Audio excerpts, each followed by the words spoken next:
ඔයගොල්ලෝ සියලු දෙනාම අයබෝන් කියලා පිළිගන්නවා Invest for Life YouTube නාලිකාවෙන් ගෙන අලුත්ම වීඩියෝ එකකට. ඉතින් අපි අද කතා කරන්න බලාපොරොත්තු වෙන්නේ මේ කොටස් වෙළඳපොළ සම්බන්ධ අ, යෙන් එක් සමාගමක් ගැන තමයි කතා කරන්න බලාපොරොත්තු වෙන්නේ. ඉතින් මේ සමාගම පිළිබඳ ඇනලිසිස් එකක් කරන්න තමයි බලාපොරොත්තු වෙන්නේ මේ වීඩියෝ එකෙන්. ඉතින් අපි අද 8K Spence Hotel Holding PLC company ගැන තමයි කතා කරන්නේ. AHUN කියන කෝඩ් එකෙන් ඔයාලට බලා ගන්න පුළුවන්. මාකට් එකේ ට්‍රේඩ් වෙනවා. ඉතින් බලමු මේ කම්පැනි එක කොහොමද දැනට ඇත්තටම අපි දැනට දන්න කරුණු විදිහට අපිට බලා ගන්න පුළුවන් මේ 8K Spence Hotel Holding PLC කියන්නේ සාමාන්‍යයෙන් ලංකාවේ කොටස් වෙළඳපොලේ ලිස්ටඩ් කම්පනීස් අතරින් වැඩිම හොටෙල් රූම්ස් ප්‍රමාණයක් හිමිකාරීත්වයක් තියෙන හොටෙල් චේන් එකක් මේක ඇත්තටම හොටෙල්ස් විශාල ප්‍රමාණයක් තියෙනවා රටවල් කීපයකම. ඉතින් මේ හොටෙල් හෝල්ඩින් එක යටතේ ඔවුන් මැනේජ් කරන හොටෙල් සහ ඔවුන්ගේ හිමිකාරීත්වය තියෙන ඔවුන්ගේ අයිතිකාරීත්වය තියෙන හොටෙල්ස් අපිට විශාල ප්‍රමාණයක් බලා ගන්න පුළුවන්. අපි බලමු මේක පිළිබඳව අපි ඇනලිසිස් එකක් කරලා බලමු දැනට මොන වගේ තත්ත්වයකද තියෙන්නේ කියන එක. ඉතින් අපිට බලා ගන්න පුළුවන් දැනට මාකට් එකේ රුපියල් 80ක ප්‍රයිස් එක තමයි ට්‍රේඩ් වෙන්නේ. රුපියල් 80ක ට්‍රේඩ් වෙන්නේ. අපි බලමු පොඩ්ඩක් බලමු අපි ලාස්ට් ක්වාර්ටර් එකට ගිහිල්ලා ෆයිනෑන්ෂියල්ස් වල දැනට මොන වගේ තියෙන කියලා අපිට දැනට තියෙනවා රිපෝට් එක ඩිසෙම්බර් එන්ඩ් ක්වාර්ටර් එකේ රිපෝට් එක තියෙනවා. අපි පොඩ්ඩක් ඒකට ගිහිල්ලා බලමු දැනට කම්පැනි එක කොහොමද ලාස්ට් ක්වාර්ටර් එකේ ප්‍රොෆිට් එකක් කරලා තියෙනවද මොන වගේ තත්ත්වෙ තියෙනවද අපිට තියෙනවා මේ තර්ඩ් ක්වාර්ටර් එක 8K Spence Hotel Holding එකේ ෆයිනෑන්ෂියල් ඉයර් එකේ එන්ඩ් වෙන්නේ මාර්ච් වලින්. ඒ නිසා මේක අපිට තියෙනවා 9 months end report එක තියෙනවා quarterly report එක. අපි ඒකෙන් බලමු last quarter එකේ සාමාන්‍යයෙන් මොන වගේ දෙයක්ද වෙලා තියෙන්නේ කියන බලාගමු. last quarter එකේ revenue එක පැත්තෙන් අපිට බලන්න පුළුවන් කලින් පසුගිය අවුරුද්දේ same quarter එකට සාපේක්ෂව revenue එක පැත්තෙන් කිසි ප්‍රමාණයක පොඩි අඩුවීමක් තියෙනවා. ඉතින් ඒකත් එක්ක අපිට බලා ගන්න පුළුවන් මෙතන net revenue එක තියෙනවා. revenue tax එකෙන් deduct වුණාට පස්සේ එතරත් අඩුවීමක් අපිට බලා ගන්න තියෙනවා. ඒකත් එක්කම අපිට මෙතන විශේෂයෙන් බලා ගන්න පුළුවන් මේ cost වල staff cost එකේ අඩුවීමක් බලා ගන්න පුළුවන්. ඊට පස්සේ අපිට මෙතන බලා ගන්න තියෙනවා operating expenses වල කුඩා අඩුවීමක් සහ direct expenses වල indirect expenses වල යම්කිසි වැඩිවීමක් බලා ගන්න තියෙනවා. ඒකත් එක්කම මෙතන විශේෂයෙන්ම අපිට මේ විශේෂ අඩුවීමක් බලා ගන්න තියෙනවා. එතරම් මේ finance expenses වල විශාල ප්‍රමාණයක සමහර මිලියන 400කට ආසන්න ප්‍රමාණයක අඩුවීමක් පේන්න තියෙනවා මේ පසුගිය කාර්තුව ඇතුළත.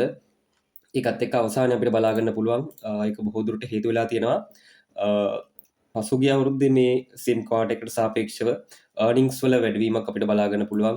සාමාන්‍ය රුපියල් 2.47ක තිබුණ ඒ quarter එකේ earnings EPS එක රුපියල් 3.15කට වැඩි වෙලා තියෙනවා.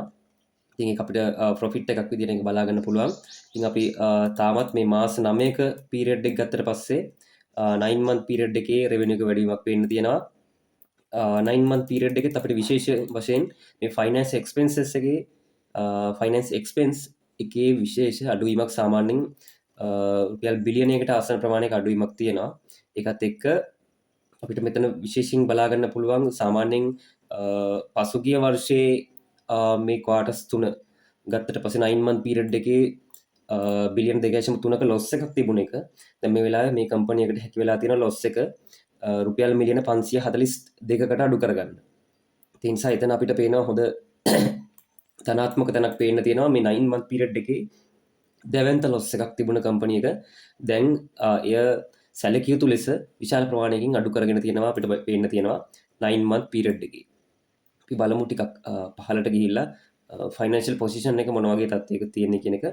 අපි බලමු කම්පැනි එකේ ඇසෙට්ස් ප්‍රමාණය අඩුවීමක් පේන්න තියෙනවා අපිට 2023 12:31 කියන හරියටම මීට වසරකට පෙර තිබුණ ෆයිනෑන්ෂියල් පොසිෂන් එකට වඩා ඒ කියන්නේ මේ රිපෝට් එකට වසරකට පෙර තිබුණ ෆයිනෑන්ෂියල් පොසිෂන් එකට වඩා ඇසෙට් වල බිලියන 10ක විතර අඩුවීමක් පේන්න තියෙනවා. ඒක අපිට විශේෂයෙන් මෙතන අපිට හොඳ පොසිටිව් කාරණයක් තියෙනවා ඉක්විටි වල හොඳ වර්ධනයක් තියෙනවා. සාමාන්‍යයෙන් බිලියන 3කට ආසන්න ප්‍රමාණයකින් ඉක්විටි එක වර්ධනය වෙලා තියෙනවා. ෂෙයා හෝල්ඩර්ස්ලාගේ ඉක්විටි එක ෂෙයා හෝල්ඩර්ස්ලාට තියෙන මේ කම්පැනි එකේ අයිතිය වර්ධනය වීමක් වෙලා තියෙනවා. ඉතින් ෂෙයා හෝල්ඩර්ස්ලාගේ පැත්තෙන් වඩාත් පොසිටිව් කාරණයක්. ඒක සාමාන්‍යයෙන් සැලකිය යුතු ප්‍රමාණයක වර්ධනයක් වෙලා තියෙනවා මේ වර්ෂයක කාලය තුළ. ඊට අමතරව මෙතන විශේෂයෙන් බලන්න ඕන non current liabilities වල අපිට පේන්න තියෙනවා බිලියන 47.3ක් තිබුණ non current liabilities එක අපිට බලා ගන්න පුළුවන් බිලියන 36.4කට අඩු වෙලා තියෙන ආසන්න වශයෙන් බිලියන 11කින් පමණ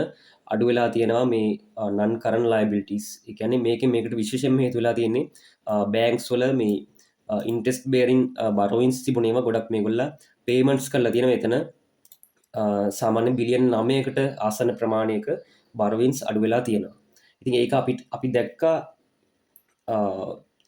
ප්‍රොෆිට් ඇන්ඩ් ලොස් ස්ටේට්මන්ට් එකේ එතන අපිට ඒක පේන්න තිබුණා. මොකද ෆයිනෑන්ස් එක්ස්පෙන්සස් වල සැලකිය යුතු අඩුවීමක් පේනුණා එතනදී. ඉතින් ඒ සැලකිය යුතු අඩුවීමට හේතුවත් අපිට මෙතනින් බලා ගන්න පුළුවන්. මොකද මේ තියෙන මේ ඉන්ට්‍රෙස්ට් බෙරින් බරොවින්ස් වල අඩුවීම ඒකට විශේෂයෙන්ම හේතු වෙනවා. මොකද මේ බරොවින්ස් රීපේමන්ට් කරලා ඒ ඩෙඩ් ෆයිල් එකේ තියෙන අඩුවීම එතන විශේෂයෙන් අවුරුද්දක් ඇතුළත මෙච්චර විශාල ප්‍රමාණයකින් මේ ලයබිලිටිස් අඩු වෙනවා කියන්නේ තමත් හොඳ පොසිටිව් කාරණයක්. මොකද අපි දන්නවා මේ හොටෙල් සෙක්ටර් එකට සාමාන්‍ය 2019 ඉඳලා 2023 වගේ කාල සීමාවක් වෙනකම් වසර 4කට ආසන්න කාල සීමාවක් වෙනකම් විවිධ අභියෝගවලට මුහුණ දෙන්න සිද්ධ වුණා. ප්‍රධාන වශයෙන් 2019 පාස්කු ප්‍රහාරය, ඊට පස්සේ මේ COVID-19 වසංගතයට මුහුණ පාන සිදු වුණා. ඊට පස්සේ අතරම මේ ආර්ථික අර්බුදයන් එක්ක විශාල අර්බුදයකට මුහුණ දෙන්න සිද්ධ වුණා වසර කීපයක්ම. නමුත් දැන් ඉතාමත්ම හොඳින් රිකවර් වෙන ආකාරයක් පේන්න තියෙනවා. ඕවරෝල් සෙක්ටර් එක වගේම මේ කම්පනීස් හොඳින් රිකවර් වෙනවා. අපිට මේ ක්වාර්ටර්ලි එන රිපෝර්ට්ස් වලින් අපිට ඒ රිකවර් වෙන සයින් එක අපිට බලා ගන්න පුළුවන් මේ ඩේටා එක. ඉතින් අපිට මෙතන බලා බලන්න ටෝටල් ලයබිලිටි එක සාමාන්‍යයෙන් බිලියන 76ක් තිබුණ ටෝටල් ලයබිලිටි එක බිලියන 64කට අඩු වෙලා තියෙනවා. ආසන්න වශයෙන් මේ අවුරුද්ද ඇතුළත බිලියන 10කින් අඩු කරගන්න සමත් වෙලා තියෙනවා. ඒකත් එක්කම මෙතන අපිට ටෝටල් ඉක්විටි එකේ වැඩිවීමට අපිට මෙතන කම්පැනි එකේ net asset මේ කොටසක net asset value එක අපිට බලා ගන්න පුළුවන් රුපියල් 57.10ක් තිබුණ net asset value එක රුපියල් 61.84ක් දක්වා වර්ධනය වෙලා තියෙනවා. ඉතින් අපිට ඒකත් විශේෂ කරුණක් අවුරුද්දක් ඇතුළත සැලකිය යුතු වර්ධනයක් අපිට එතන බලා ගන්න පුළුවන්කම තියෙනවා. ඊට අමතරව අපිට බලා ගන්න පුළුවන් cash flow statement එක. ඉතින් අපිට මේකේ positive cash flow එකක් අපිට බලා ගන්න පුළුවන්කම තියෙනවා මේ cash flow statement එකෙත්. ඉතින් මෙතන positive cash flow එක ඇත්තටම මේ මෙතන borrowing සමග සහ බැංක් ඕවර්ඩ්‍රාෆ්ට් එකත් සමග මෙතන cash flow එක negative වෙලා තියෙන අවසානයේදී. නමුත් අපිට මේ අතරම මේ activities වලින් අපිට බලා ගන්න පුළුවන් cash flow එක operation activities වලින් අපිට positive cash flow එකක් තියෙනවා. ඊට අමතරව මේ bank ODs හා borrowings payments එක cash flow එක negative වෙලා තියෙනවා අපිට පේන්න තියෙනවා. ඉතින් ඊට අමතරව අපිට ඇත්තටම බලා ගන්න පුළුවන් මේකේ ඇත්තටම shares මිලියන 336ක් තියෙනවා. shares මිලියන 336ක් තියෙනවා. ඒකේ ප්‍රධාන වශයෙන් Itkin Spence PLC කම්පැනි එක අපි දන්නවා. ඒ කම්පැනි එක තමයි shares වලින් මිලියන 239ක්, ඒ කියන්නේ 71.21ක ප්‍රමාණයක් හෝල්ඩ් වෙන්නේ. එතනින් පස්සේ EPF එක Employee Provident Fund එක 9ක්. එතකොට 80කට අසන ප්‍රමාණයක් ප්‍රධාන shareholders දෙන්න අතරේ බෙදලා ගිහිල්ලා තියෙනවා. ඒකත් විශේෂයෙන් මතක තියාගන්න ඕන 80කට වඩා වැඩි ප්‍රමාණයක් මේ කම්පැනි එකේ shares වලින් මුල් දෙන්නගේ අතර බෙදලා තියෙනවා පේන තියෙනවා. ඒ නිසා මාකට් එකට එන්න පුළුවන් සැපයුම බොහෝ දුරට අඩු වෙන්න පුළුවන් කියන එක අපිට එතනින් නිගමනය කරගන්න පුළුවන්. අපිට මේ ක්වාර්ටර්ලි රිපෝට් එකෙන් මේ වගේ තොරතුරු කීපයක් අපිට බලා ගන්න පුළුවන්. ඊට අමතරව අපි පොඩ්ඩක් බලමු සාමාන්‍යයෙන් මේ කම්පැනි එකේ දැනට අපිට බලා ගන්න පුළුවන් මේ තියෙන Itkin Spence Hotel PLC එකේ අපිට වෙබ්සයිට් එකට ගියාට පස්සේ අපිට මෙතන බලා ගන්න පුළුවන් මේගොල්ලගේ හොටෙල්ස් පිළිබඳව විස්තර මෙතන සඳහන් කරලා තියෙනවා. ඒත් එක්කම අපිට බලා ගන්න පුළුවන් එයාලා මැනේජ් කරනවා හොටෙල් රූම්ස් 2857ක් මැනේජ් කරනවා. ඒ හොටෙල් රූම් 2857 රිසෝට් 23කට අයිති වෙලා තියෙනවා across 4 countries කියලා ඒගොල්ලෝ පෙන්නලා තියෙනවා. රටවල් 4ක රිසෝට්ස් 23ක රූම්ස් 2857ක ප්‍රමාණයක් ඒගොල්ලා මැනේජ් කරනවා සහ ඒගොල්ලගේ අයිතියේ තියෙන බවක් පෙන්නලා තියෙනවා. එතන අපිට බලා ගන්න පුළුවන් ඇත්තටම අපිට මෙතනින් බලා ගන්න පුළුවන් මේ රටවල් 4 මොනවද කියන එක බලා ගන්න පුළුවන්. ශ්‍රී ලංකාවේ අපිට බලා ගන්න පුළුවන් මේ රිසෝට්ස් කීපයක්ම තියෙනවා. අපි බැලුවොත් පාසිකුඩාවල තියෙනවා, ඊට පස්සේ හුන්ගල්ලේ තියෙනවා, කණ්ඩලමේ තියෙනවා, නිගම්බුවල තියෙනවා, කළුතර තියෙනවා. ඉතින් ඒ වගේ ඒ ප්‍රදේශවල නමුත් එක්ක වෙත සඳහන් කරලා තියෙනවා. ඉතින් විශාල ප්‍රමාණයක් ලංකාවේ එතනට අමතරව අපිට මෝල්ඩිව්ස් වල බලා ගන්න පුළුවන්. මෝල්ඩිව්ස් වලත් රිසෝට්ස් 6ක් තියෙනවා යාලට. ඉතින් විශාල ප්‍රමාණයේ රිසෝට්ස් අපිට බලා ගන්න පුළුවන් මේ වගේ ඇතුළට ගිහිල්ලා. සාමාන්‍යයෙන් එක අයිලන්ඩ් එකක්ම එක රිසෝට් එකකින් කවර් වෙලා අපිට පේන්න තියෙනවා මෙයාලගේ ඉතාමත් විශේෂ හොටෙල්ස් කීපයක්ම තියෙනවා මෝල්ඩිව්ස් වල. ඊපස්සේ අපිට ඕමාන් වල බලා ගන්න පුළුවන් සාමාන්‍ය හොටෙල්ස් 3ක් තියෙනවා. ඒක අතරම මේ ඩෙසර්ට් නයිට් කැම්ප්ස් තියෙනවා. ඉතින් ඒ වගේ විශේෂිත හොටෙල්ස් කීපයක් තිබුණා. ඉන්දියාවේ තියෙනවා තූර්යා කියන හොටෙල් එක තියෙනවා. චෙන්නයි වල තියෙන විශාල හොටෙල් එකක්. අපිට බලා ගන්න පුළුවන් මේ රටවල් හතරේ රිසෝට්ස් 23ක් තියෙනවා. ඔවුන් සඳහන් කරන විදිහට අපිට මේකෙන් බලා ගන්න පුළුවන් ඒ රිසෝට් එක පිළිබඳව තොරතුරු අපිට බලා ගන්න පුළුවන්කම තියෙනවා. ඉතින් ඇතර මේකේ විශේෂත්වයක් තමයි මේ ලංකාව ඇතුලේ කියන්නේ විශාල වැඩි ප්‍රමාණයක් අයිති වෙන්නේ මේ ලංකාව ඇතුලේ තියෙන හොටෙල්ස් නිසා. පොඩ්ඩක් ලංකාව ඇතුලේ කතා කරොත් මොකද මෙතන අපිට විශේෂයක් තියෙනවා ලංකාවෙත් ප්‍රදේශ කීපයකට විහිදිලා ගියපු හොටෙල් ජාලයක් තමයි මේකේ පේන්න තියෙන්නේ. ඉතින් අපිට ඒ නිසා ඒත් ඇත්තටම ටුවරිසම් ඩෙස්ටිනේෂන්ස් වලට බොහොම ආසන්නයෙන් අපිට පේන්න තියෙනවා මේ හොටෙල්ස් පිහිටලා තියෙනවා. ඒ නිසා අර විහිදිච්ච හොටෙල් ජාලයත් සමගම අර ලංකාවේ තියෙන ප්‍රධාන ටූරිස්ට්ලා බොහෝ දුරට ඇට්‍රැක්ටිව් වෙන ප්ලේසස් වලට ආසන්නයෙන් මේ හොටෙල්ස් පිහිටලා තියෙන නිසා එතන විශේෂ වාසියක් අපිට බලා ගන්න පුළුවන්.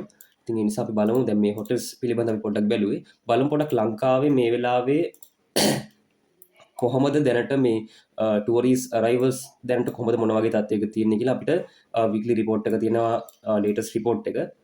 මෙතනින් බලා ගන්න පුළුවන් අපිට 2025 2018 තමයි ලංකාවේ ඉතිහාසයේ වැඩිම ටූරිස් අරයිවල්ස් ප්‍රමාණයක් වාර්තා වුණේ. ඊට සාපේක්ෂව ජනවාරි මාසේ 21.4ක වර්ධනයක් තියෙනවා. පෙබරවාරි මාසේ 10ක වර්ධනයක් තියෙනවා. ඒත් එක්කම මේ යන රටාව අනුව අපිට ආසන්න වශයෙන් 2018 සීමාව මාර්තු මාසේ ළඟ කරගනී කියලා බලාපොරොත්තු වෙන්න පුළුවන්. ඇත්තටම එතකොට මේ ෆස්ට් ක්වාර්ටර් එක ඇතුලේ අපිට බලා ගන්න පුළුවන් සාමාන්‍යයෙන් ඇවරේජ් එකක් විදිහට ගත්තම 10%ක විතර වර්ධනයක් අපිට මේ ටූරිස්ට් අරයිවල්ස් වල කියන්නේ ටූරිස්ට් සංචාරකයන්ගේ පැමිණීමේ වර්ධනයක් අපිට අපේක්ෂා කරන්න පුළුවන්. ඒකත් මේ හොටෙල්ස් වලට බොහෝ දුරටම මේ හොටෙල්ස් වල ඔකියුපන්සි එක වැඩි වෙන්න බොහෝ දුරට හේතු වෙන්න පුළුවන්. ඉන්සයිකත් අපිට සැලකීම් තියාගන්න පුළුවන්. අපි පොඩ්ඩක් බලමු මෝල්ඩිව්ස් වල තත්ත්වය කොහොමද කියන එක. මොකද මේ ඉක්කෙන් ස්පේන්ස් හොටෙල් හෝල්ඩින් PLC එකට මෝල්ඩිව්ස් වලත් හොටෙල්ස් කීපයක්ම තියෙනවා. ඒ නිසා අපිට බලා ගන්න පුළුවන් මෝල්ඩිව්ස් වල තත්ත්වය අපි පොඩ්ඩක් බැලුවොත් එහෙ බලා ගන්න පුළුවන් ඇත්තටම ජනවාරි මාසේ 2023 2024 වර්ෂ දෙකම අභිබවා 2025 11.7ක වර්ධනයක් වෙලා තියෙනවා. පෙබරවාරි මාසෙත් එමයයි 2024ට වඩා අඩු වුණා. 2023ට වඩා වර්ධනයක් පේන තියෙනවා. ඊට අමතරව මාර්තු මාසේ මුල් දින 24 තුල ඉතා හොඳ වර්ධනයක් පේන දිනවා. පසුගිය වර්ෂ දෙකටම සාපේක්ෂව අපිට බලා ගන්න පුළුවන් දිනකට ඇවරේජ් 2025 වර්ෂය තුල ටූරිස්ට්ලා 7000ක් මෝල්ඩිව්ස් වලට එනවා. ඉතින් අපිට ඒකත් එක්ක ඒ වැඩිවීම අපිට පේන්න තියෙනවා පහුගිය අවුරුදුත් එක්ක තියෙන ටූරිස්ට් අරයිවල්ස් වල වැඩිවීම මේ රටවල් දෙකේම. ඉතින් මේ වගේ හොටෙල් චේන්ස් වල මේ වගේ හොටෙල් විශාල ජාලයන් වල ඔකියුපන්සි එක වැඩි වීම, ඒ කියන්නේ මේ හොටෙල්ස් වල රූම්ස් බුක් වෙන්න තියෙන මේ සංචාරකයන්ගේ පැමිණෙන්න තියෙන හැකියාව වර්ධනය වෙයි කියන එක අපිට අපේක්ෂා කරන්න පුළුවන් මේ පළමු කාර්තුව තුල. මොකද ලංකාවෙත් අපි දන්නවා මේ දෙසැම්බර් ඉඳන් අප්‍රේල් වෙනකන් තමයි ලංකාවේ ටූරිසම් සීසන් එක තියෙන්නේ. ඉතින් අපි දැන් ඉන්නේ මේ සීසන් එක ඇතුලේ. ඉතින් අපිට ඒකත් එක්ක අපිට බලාපොරොත්තු තියාගන්න පුළුවන් මේ කාර්තුව ඇතුලේ ඉතා හොඳ ප්‍රමාණයක ඔකියුපන්සි එකක් මේ හොටෙල්ස් වලට තියෙයි කියන එක අපිට බලාපොරොත්තු වෙන්න පුළුවන්. අපි බලමු මේකේ පහුගිය කාර්තුත් එක්ක පහුගිය කාර්තු කීපේ මොකක්ද වෙලා තියෙන්නේ කියලා බලමු. සෙප්ටැම්බර් 30 වලින් එන්න වෙන ක්වාටර් එකේ අපිට මේකේ බලා ගන්න තියෙන ඇත්තටම නෙගටිව් EPS එකක්. එතකොට ඒ කාර්ට් එකේ ලොස් එකක් තමයි අපිට බලා ගන්න පුළුවන්කම තියෙන්නේ. ඊට පස්සේ ජූන් එන්ඩ් වෙන ක්වාටර් එකේ අපිට බලා ගන්න පුළුවන් ජූන් 30th වලින් එන්න වෙන ක්වාටර් එකේ නෙගටිව් EPS එකක් තියෙන්නේ. ඊට කලින් අපි දන්නවා මාර්ච් ක්වාටර් එකේ 2024 මාර්ච් ක්වාටර් එකේ ඒ කියන්නේ මෙන්න මේ වගේම ක්වාටර් එකක් ඒ කියන්නේ ටුවරිසම් සීසන් එකේ ක්වාටර් එකේ අපි දැක්කා රුපියල් 8.10ක EPS එකක් සමහර ඉතා ඉහළ EPS එකක් රෙකෝඩ් කරලා තියෙනවා. එතකොට ප්‍රොෆිට් එක විදිහට බිලියන 4.1ක ප්‍රොෆිට් එකක් වාර්තා කරලා තියෙනවා ඒ ක්වාටර් එකට විතරක්. ඉතින් අපිට ඇත්තටම එතෙන්දී බලා ගන්න පුළුවන් ඇත්තටම මෙතන ප්‍රධාන කාරණාවක් තියෙනවා මේකේ ෆයිනෑන්ස් එක්ස්පෙන්ස් එක 1.3 බිලියන් වෙලා තියෙනවා ඒ වෙලාවේ. එතකොට අපි දැක්කා මේ ලාස්ට් ක්වාටර් එකේ ෆයිනන්ස් එක්ස්පෙන්ස් එක ඇත්තටම පේන්න තියෙන්නේ රුපියල් බිලියන එකට ආසන්න ප්‍රමාණයක් තමයි ෆයිනන්ස් එක්ස්පෙන්ස් එක තියෙන්නේ. ඒකත් එක්ක අපි දැක්කා මේ අවුරුද්ද ඇතුළත ඇත්තටම බිලියන 10ක 11ක් ප්‍රමාණයකින් මේ නන් කරන්ට් ලයබිලිටිස් වල විශාල ප්‍රමාණයක අඩුවීමක් තියෙනවා. එතකොට මේ ෆයිනන්ස් එක්ස්පෙන්ස් එකත් මේ ලයබිලිටිස් වල අඩුවීම ඒ කියන්නේ බාරෝවින්ස් වල කැපිපේන අඩුවීමත් එක්ක මේ ෆයිනන්ස් එක්ස්පෙන්ස් එකත් අපිට බලාපොරොත්තු වෙන්න පුළුවන් ඉදිරියටත් තවදුරටත් මෙතනින් පහළට අඩු වෙයි කියලා. මොකද ඒ සඳහා ගෙවන ෆයිනන්ස් එක්ස්පෙන්ස් එක අනිවාර්යයෙන්ම අඩු විය යුතුයි. ඒක අපිට බලාපොරොත්තු වෙන්න පුළුවන්. ඒකත් එක්ක එතකොට අපිට මේ අපි දැක්ක විදිහට මේ ලාස්ට් ක්වාට් පසුගිය අවුරුද්දේ මාර්ච් එන්ඩ් ක්වාටර් එකේ රුපියල් 8.8 EPS එක අපිට මේ ෆයිනන්ස් එක්ස්පෙන්ස් එකෙන් වෙන්න පුළුවන් අඩුවීමත් අපිට බලාපොරොත්තු වෙන්න පුළුවන්. ඊට අමතරව අපි දැක්කා ටුවරිස් අරයිවල්ස් වල පහුගිය අවුරුද්දට වඩා සාමාන්‍යයෙන් 10%ක 15ක ප්‍රමාණයක ටුවරිස් අරයිවල්ස් වැඩි වෙලා තියෙනවා. ඒත් එක්කම අපිට යම් උපකල්පනයක් කරගන්න පුළුවන් හැකියාවක් තියෙනවා. පසුගිය වර්ෂයට සාපේක්ෂව මේ වර්ෂයේ සාමාන්‍යයෙන් මේ හොටෙල් චේන් එකේ මේ හොටෙල්ස් වල ඔකියුපන්සි එක කියන්නේ රූම්ස් බුක් කරගෙන ඇවිල්ලා ටුවරිස්ලා මේ හොටෙල් එකේ රැඳී සිටීම වැඩි වෙයි කියලා අර අරයිවල්ස් වලට සාපේක්ෂව අරයිවල්ස් වල වැඩිවීමට සාපේක්ෂව ඔකියුපන්සි එක 10%කින් විතර වැඩි වෙයි කියලා අපිට අපේක්ෂා කරන්න පුළුවන්. එතකොට ඒකත් එක්ක අපිට රෙවෙනියු එකේ වැඩිවීමක් අපිට අපේක්ෂා කරන්න පුළුවන් හැකියාව තියෙනවා. මොකද කොහොමත් වාර්ෂිකව අපි දන්න කාරණයක් තමයි ඇත්තටම හොටෙල්ස් වල යම් ප්‍රමාණයක හොටෙල්ස් වල චාර්ජස් වැඩිවීමක් සිද්ධ වෙනවා. ඒකත් එක්ක රෙවෙනියු එකේ වැඩිවීමක් අපිට අපේක්ෂා කරන්න පුළුවන් හැකියාව තියෙනවා. විශේෂයෙන්ම ලංකාවට මේ ටුවරිස්ට් අරයිවල්ස් ප්‍රමාණය වැඩි වෙනවත් එක්කම මේ ලංකාවේ ඇත්තටම සීමිත හොටෙල්ස් ප්‍රමාණයක් තියෙනවා. ඒවට තියෙන ඉල්ලුම් වැඩි වෙනවත් එක්කම ඔවුන්ට මේ වගේ හොටෙල් චාර්ජස් ප්‍රමාණය ඉහළ දාගන්න පුළුවන් හැකියාවක් තියෙනවා. ඒක පැහැදිලිවම අපිට බලා ගන්න පුළුවන් වෙයි ඊළඟට එන රිපෝට්ස් වලින්. මොකද රූම් චාර්ජස් වල වැඩිවීම අපිට එතෙන්දී බලා ගන්න පුළුවන්. මොකද සාපේක්ෂව ලංකාව තාමත් අඩු වියදම් සංචාර ගමනාන්තයක් වෙලා තියෙනවා. ලංකාවේ හොටෙල් වල කොස්ට් එකත් අනිත් රටවලට සාපේක්ෂව අඩුයි. ඉතින් ඊට අමතරව නමුත් ලංකාවේ සංචාරක ස්ථාන අනිත් රටවලට සාපේක්ෂව ඉතාමත්ම ආකර්ෂණීය ස්ථාන විශාල ප්‍රමාණයක් තියෙනවා. ඒ නිසා සංචාරකින්ගේ පැමිණීම පිළිබඳ කිසිම සැකයක් ගැටලුවක් නැහැ. සහ මේ ඔකියුපන්සි එක පිළිබඳව අපිට එතෙන්දී අපි අර කලින් කරා වගේ උපකල්පනයක් තබා ගන්න පුළුවන් හැකියාව තියෙන ඔකියුපන්සි එක වැඩි වෙයි කියලා. මොකද අපි දන්නවා හොටෙල්ස් වල ෆික්ස් කොස්ට් බොහොමයක් තියෙනවා. මොකද හොටෙල් එකක් ඇත්තටම සංචාරකයෝ ආවා හෝ නාවා කියලා විශාල වශයෙන් ෆික්ස්ඩ් කොස්ට් එකක් එනවා. මොකද පිරිසිදු කිරීමේ කටයුතු නඩත්තු කටයුතු ඊට අමතරව ඉලෙක්ට්‍රික් අයිටම්ස් වලට අවශ්‍ය දේවල් ලයිටින්ස් වලට ඊට පස්සේ සේවකයන්ගේ වලට ඒ වගේ විශාල ලොකු ෆික්ස්ඩ් කොස්ට් එකක් යනවා. ඉතින් ඒ කොස්ට් එක ඇත්තටම මේ ඔකියුපන්සි එක වැඩි වෙනවත් එක්කම කොස්ට් එක විශාල ප්‍රමාණයකින් වැඩි වෙන්නේ නැහැ. මොකද ඒ ෆික්ස්ඩ් කොස්ට් එකක් විදියට තියෙන හොටෙල් එකට අපිට සංචාරකින් ආවා හෝ නැතා කියලා ඒක අඩුවීමක් වෙන්නේ නැති ෆික්ස්ඩ් කොස්ට් එකක් තියෙනවා. ඒ නිසා හොටෙල්ස් වල විශේෂම කාරණේ එක තමයි ඉතින් මේ ඔකියුපන්සි එක වැඩිවීම ඒ කියන්නේ සංචාරකයන්ගේ හොටෙල්ස් එකට වලට පැමිණීමේ වැඩිවීම වෙනකොට ඒ හොටෙල්ස් වලට ඒගොල්ලන්ගේ ප්‍රොෆිට් එක වැඩි කරගන්න පුළුවන්, ලාභදායීත්වය වැඩි කරගන්න පුළුවන් හැකියාව වැඩි වෙනවා. මොකද මේ ඒගොල්ලන්ගේ ඇත්තට මේ කොහොමත් ෆික්ස් කොස්ට් එක යන්නේ ඉතින් සාමාන්‍යයෙන් ඔකියුපන්සි එක 10%ක් 15ක් වැඩි වුණා කියලා අර කොස්ට් එක පැත්තෙන් ලොකු වැඩිවීමක් වෙන්නේ නැහැ. ෆුඩ්ස් වලට සහ ඊට අමතරව පොඩි ඉලෙක්ට්‍රිකල් කොස්ට් එකක් යන වැඩිවීමක් වෙන්න පුළුවන්. නමුත් ඊට අමතරව අර ෆික්ස් කොස්ට් එකක් තියෙන නිසා ඒක විශාල වශයෙන් වැඩිවීමක් වෙන්නේ නැහැ ඔකියුපන්සි එකට වැඩිවීමට සාපේක්ෂව. ඒ නිසා අපිට මේ වගේ ප්‍රොෆිට් එක ඉස්සරහට වර්ධනය වෙයි කියලා මේ කාර්තුවල එන රිපෝට් වල ප්‍රොෆිට් එක වර්ධනය වෙයි කියලා අපි අපේක්ෂා කරන්න පුළුවන්. ඒත් එකම මේ විශේෂම දෙයක් තමයි අපි දැක්කා පසුගිය ජනවාරි මාසේ මේ ඉලෙක්ට්‍රිසිටි බිල් එකේ ඉලෙක්ට්‍රිසිටි බිල් එක අඩු කිරීමක් කරා හොටෙල් සඳහා 30% අඩු කිරීමක් කරා. ඉතින් ඒකත් ඇත්තටම හොටෙල්ස් වල අපි දන්නවා හොටෙල් සෙක්ටර් එකට විශාල වශයෙන්ම මේ විදුලිය සඳහා තමයි වියදමක් වැය වෙන්නේ. ඉතින් මේ විදුලි වියදම ඉතාමත්ම විශාලයි හොටෙල්ස් වල. ඒ කියන්නේ මේ 30% අඩුවීම හොටෙල්ස් වල ඔපරේටින් කොස්ට් එකට විශාලම වශයෙන් වාසිදායක තත්ත්වයක් වෙනවා. ඒක අපිට බලා ගන්න පුළුවන් මේ රිපෝට් එකෙන් බොහෝ දුරට කොස්ට් එක ඇත්තටම විදුලි බිලේ අගය 30%කින් අඩුවීම ඉතා විශාල ප්‍රමාණයක ඉෆෙක්ටයක් වේ කියලා අපිට බලාපොරොත්තු වෙන්න පුළුවන් මේකේ කොස්ට් එක අඩුවීමට. ඉතින් කොස්ට් එක අඩුවීමත් එක්කම අපිට ඒක ලාභදායීත්වයක් විදිහට මේ හොටෙල්ස් වල රිපෝට් වලින් අපිට ඉස්සරහට බලා ගන්න පුළුවන් වෙයි. ඉතින් අපි තවදුරටත් අපි බලමු අපි කතා කරා මෙතන මේ ප්‍රධාන පොයින්ට් දෙකක්. එකක් තමයි මේ ඉන්ට්‍රෙස්ට් කොස්ට් එකේ අඩුවීම නිසා අපිට මේකේ ලාභදායීත්වය වැඩි වෙයි කියලා එතන බලාපොරොත්තුවක් අපිට තබා ගන්න පුළුවන්. ඊට අමතරව ඉලෙක්ට්‍රිසිටි කොස්ට් එක අඩුවීම නිසා අපිට බලා ගන්න පුළුවන්. දැන් මෙන්න මේ ලාස්ට් ක්වාර්ටර් එකේ ගත්තම ඔපරේටින් එක්ස්පෙන්ස් එක ඩිරෙක්ට් එක්ස්පෙන්ස් එක 3.2 බිලියන් ඉහළලා තියෙනවා. ඉතින් ඒවා ඉස්සරහට මේ ක්වාර්ටර් එකේ 30%කින් ඉලෙක්ට්‍රිසිටි කොස්ට් එක අඩුවීම නිසා ඒ වගේ අඩුවීමක් අපිට බලාපොරොත්තු වෙන්න පුළුවන්. ඒ වගේම මේ ෆයිනෑන්ස් එක්ස්පෙන්ස් එක තවදුරටත් අඩුවීම බලාපොරොත්තු වෙන්න පුළුවන්. ඉතින් මේ තියෙන්නේ රුපියල් 8.10 කීපීසියක් වාර්තා කරලා තිබුණේ 2024 මාර්ච් ක්වාර්ටර් එකේ. ඉතින් ඊට වඩා රෙවෙනියු එකක් අපිට මේකෙදි බලාපොරොත්තු වෙන්න පුළුවන් හැකියාව තියෙනවා. ඉතින් මේ සියලු සාධක අපි සැලකුම්පිට මේ ෆයිනෑන්ෂලි ෆිගර්ස් විදිහට අපිට ගත්තට පස්සේ අපි තබාගත් උපකල්පනයන් එක අපිට බලාපොරොත්තු වෙන්න පුළුවන් earnings වල මීට වඩා වර්ධනයක් මේ පසුගිය වර්ෂයේ මේ ක්වාර්ටර් එකට වඩා වර්ධනයක් වෙයි කියන අපිට යම් කිසි බලාපොරොත්තුවක් තබා ගන්න පුළුවන් හැකියාව තියෙනවා. අපි බලමු මේකේ මේ ටෙක්නිකල් තත්ත්වය කොහොමද කියන එක. අපිට බලා ගන්න පුළුවන් මෙතන මේ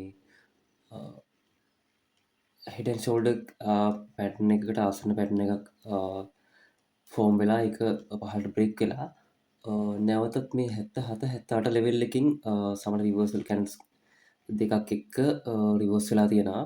නමුත් මෙන්න මේ රෙසිස්ටන්ට් ලෙවල් එකක් තියෙනවා, රෙසිස්ටන්ට් ලයින් එකක් තියෙනවා. ඒක බ්‍රේක් කරගන්න කීපවතාවක්ම try වෙලා try කරලා තමත් බ්‍රේක් කරගන්න බැරි තත්ත්වයක් වෙලා තියෙනවා. නමුත් ඒක දැනට ටෙස්ට් කරමින් පවතිනවා. ඉස්සරහට ඉන්වෙස්ටර්ස්ලාගේ ඇටෙන්ෂන් එක આવොත් මේක බ්‍රේක් වෙලා ඉහළට යන්න chance එක තියෙනවා. ඒත් එක්ක මෙතන අපිට පේන්න තියෙනවා මේ ට්‍රෙන්ඩ් ලයින් එකක්, සපෝට් ට්‍රෙන්ඩ් ලයින් එකක් එතනත් පේන්න තියෙනවා.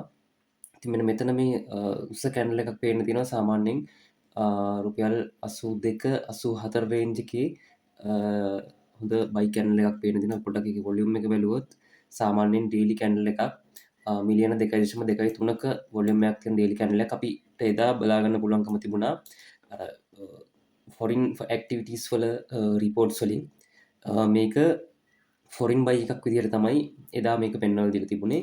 ඉතින් මෙහෙමයි ඩේලි chart එක තත්ත්වෙම පොඩ්ඩක් වීක්ලි chart එකට ගිහින් බලුවොත් වීක්ලි chart එක අපිට බලා ගන්න පුළුවන් මෙතන ඇත්තටම මේ ෆෝමේෂන් එකක් රවුන්ඩඩ් ෆෝමේෂන් එකක් තියෙනවා. ෆ්‍රයි පෑන් ෆෝමේෂන් එකට ආසන්න ෆෝමේෂන් එකක්.